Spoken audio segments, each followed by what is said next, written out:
చిత్తూరు జిల్లాలో ఓ TDP MLA వసూళ్ల దందా మామూలుగా లేదన్న ఆరోపణలున్నాయి. మొదటి నుంచి తెలుగుదేశం పార్టీలో ఉన్న నేతలను పక్కన పెట్టి వైసీపీ నుంచి కొందరిని చేర్చుకొని వారితో వ్యవహారాలు నడుపుతున్నారని అంటారు. అలాంటివి ఒక్కొక్కటిగా బయటపడుతున్నాయి. టీడీపీ శాసనసభ్యుడి ముఖ్య అనుచరుడు కాంట్రాక్టర్ను బెదిరించిన ఆడియో సోషల్ మీడియాలో వైరల్ అవడంతో క్యాడర్ తలబాదుకుంటోంది. ఇంతకీ ఎవరా ఎమ్మెల్యే, ఏ నియోజకవర్గం, ఆ శాసనసభ్యుడి అనుచరులు చేస్తున్న దందాలేంటి, ఫ్యాన్ పార్టీ పాలనలో అక్రమాలకు పాల్పడ్డారన్న ఆరోపణలు ఎదుర్కొంటున్న వారిని ఏరి కోరి టీడీపీలోకి తెచ్చుకోవడాన్ని ఏమనాలి? ఈ స్టోరీలు చూద్దాం. ఏపీలో టీడీపీ ఎమ్మెల్యేలు దీపం ఉండగానే ఇల్లు చక్కబెట్టుకునే పనిలో ఉన్నారు. ప్రజాసేవను మరిచిపోయి స్వలాభమే ధ్యేయంగా పెట్టుకున్నారన్న విమర్శలు వెల్లువెత్తుతున్నాయి. దోపిడీలో ఆరితేరిన వైసీపీ నేతలను పార్టీలో చేర్చుకుని దందాలు చేస్తున్నారు అన్న ఆరోపణలున్నాయి. కలెక్షన్ కింగ్స్ తో తెలుగుదేశం పార్టీతో పాటు కూటమి ప్రభుత్వం అభాస్పాలవుతున్నా పట్టించుకునే దిక్కులేదన్న విమర్శలు లేకపోలేదు. మొదటి నుంచి పార్టీని నమ్ముకుని ఫ్యాన్ పార్టీ పాలనలో కేసులను ఎదుర్కొని గత ఎన్నికల్లో పోరాడారు. అలాంటి కమిటెడ్ క్యాడర్ను పక్కనబెట్టి వైసీపీ నుంచి వచ్చిన వారికి ప్రాధాన్యత ఇవ్వడం కొన్ని చోట్ల వివాదాస్పదమవుతోంది. అసలు కంటే కొసరే ముద్దన్నట్లు వ్యవహరించడం వివాదాస్పదమవుతోంది. చిత్తూరు జిల్లా గంగాధర నెల్లూరు నియోజకవర్గంలో ఇదే జరుగుతోంది. గత ఎన్నికల్లో ఇక్కడి నుంచి గెలిచిన TDP MLA VM Thomas YCP నుంచి తెలుగుదేశం పార్టీలో చేరిన వారికి ప్రాధాన్యత ఇస్తూ మిగిలిన వారిని విస్మరించడం గొడవలకు కారణమవుతోంది. పార్టీని నమ్ముకుని గత ఎన్నికల్లో సైనికుల్లా ఫ్యాన్ పార్టీపై పోరాడి టీడీపీ ఎమ్మెల్యేలను గెలిపిస్తే ఇప్పుడు పట్టించుకోకుండా పక్కన పెట్టడాన్ని తప్పుపడుతున్నారు.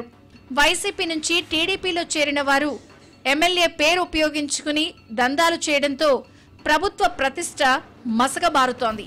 ఇటీవల ఓ గ్రానైట్ క్వారీ యజమాని ఎమ్మెల్యే ప్రధాన అనుచరుడు హరీష్ యాదవ్ మధ్య జరిగిన ఆడియో సంభాషణ సోషల్ మీడియాలో వైరల్ అయింది. పాలసముద్రం మండలంలోని కొండలు గుట్టలు నుంచి అక్రమంగా గ్రావెల్ తవ్వి తమిళనాడుకు తరలిస్తున్నారు. కొండలను పిండి చేసేందుకు బ్లాస్టింగ్స్ చేయడం రగడకు కారణమవుతోంది. ఈ వ్యవహారాన్ని ఎమ్మెల్యే అనుచరులు సొమ్ము చేసుకుంటున్నారు. గత ఎన్నికల్లో విఎం థామస్ గెలుపులో టీడీపీ నేత భీమనేని చిట్టిబాబు కీలకంగా వ్యవహరించారు. ఏమైందో కానీ ఆ తర్వాత ఇద్దరి మధ్య గ్యాప్ పెరిగింది. టీడీపీ వర్గాలు విడిపోయాయి. పరస్పరం అవినీతి ఆరోపణలు చేసుకుంటూ వీధికెక్కి రచ్చ చేస్తున్నారు.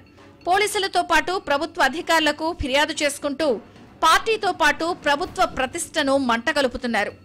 ఈ వ్యవహారంపై పార్టీ అధిష్టానం సీరియస్ అవ్వడంతో అప్పటి వరకు ఎడమొహం పెడమొహంగా వ్యవహరించిన ఎమ్మెల్యే థామస్ టీడీపీ నేత చిట్టిబాబుతో పాత కేడర్ ఒక్కటై కలిసిమెలిసి ముందుకు సాగారు. అయితే ఇది ఎంతో కాలం సాఫీగా సాగలేదు. మళ్లీ వ్యవహారం మొదటికే వచ్చింది. అందుకు కారణాలు లేకపోలేదు. వైసీపీ నుంచి తెలుగుదేశంలో చేరిన వారికే ఎమ్మెల్యే ప్రాధాన్యత ఇవ్వడంతో సైకిల్ పార్టీ క్యాడర్కు మండింది. ఎమ్మెల్యే అండ చూసుకుని అవినీతి అక్రమాలకు పాల్పడి దందాలు చేయడంతో చిట్టిబాబుకు చిర్రెత్తుకొచ్చింది. Gangadhara Nellore TDP MLA Thomas ముఖ్య అనుచరుడిగా వ్యవహరిస్తున్న హరీష్ యాదవ్ గత ఎన్నికల్లో చిత్తూరు వైసీపీ ఇన్ఛార్జ్ విజయానందరెడ్డి కోసం పనిచేశారు. అక్రమాల్లో ఆరితేరారన్న ఆరోపణలున్నాయి. అలాగే రోజా మంత్రిగా ఉన్నప్పుడు అక్రమ గ్రావెల్ దందాలను చక్కదిద్దిన శరవణ్ను ఎమ్మెల్యే థామస్ చేరతీశారు. శరవణ్కు తమిళనాడుతో లింకులున్నాయి. గంగాధర నెల్లూరు ఎమ్మెల్యే అక్రమ లావాదేవీలకు శరవణ్ అండదండలు అందిస్తున్నారని అంటారు. ఇక వైసీపీ నుంచి టీడీపీలోకి వచ్చిన హరీష్ యాదవ్ థామస్ అక్రమాల్లో కీలకంగా వ్యవహరిస్తున్నారు అన్న ఆరోపణలున్నాయి. కార్వేటి నగర మండలం సురేంద్రనగర్ క్వారీ ఓనర్ వెంకటేశ్వర్ రెడ్డితో హరీష్ యాదవ్ జరిపిన ఆడియో సంభాషణ సోషల్ మీడియాలో వైరల్ అయింది. అక్రమ తవ్వకాలకు సహకరించేందుకు 50 లక్షలు ఇచ్చినట్టు బయటపడింది. పాలసముద్రం మండలం ప్రభుత్వ భూముల్లోని గుట్టల నుంచి నిత్యం వందల టిప్పర్లతో గ్రావెల్ ను తమిళనాడుకు తరలిస్తున్నారు అన్న ఆరోపణలున్నాయి. హరీష్ యాదవ్ వసూళ్ల దందాలో ఎమ్మెల్యే థామస్ కు వాటా ఉందని వినిపిస్తోంది.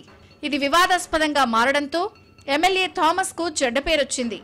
దీంతో ఈ వ్యవహారంతో ఎమ్మెల్యే ప్రమేయం లేదని శరవణ్ చెప్పి థామస్ ను తప్పించే ప్రయత్నం చేశారు. ఇలాంటి వాటికి తెలుగుదేశం అధినాయకత్వం పెట్టకపోతే కూటమి ప్రభుత్వం మరింత భ్రష్టు పట్టుకుపోయే ప్రమాదం లేకపోలేదు. మరి గంగాధర్ నెల్లూరులో టీడీపీ నేతల వ్యవహారాలపై అధిష్టానం ఎలాంటి చర్యలు తీసుకుంటుందో చూడాలి.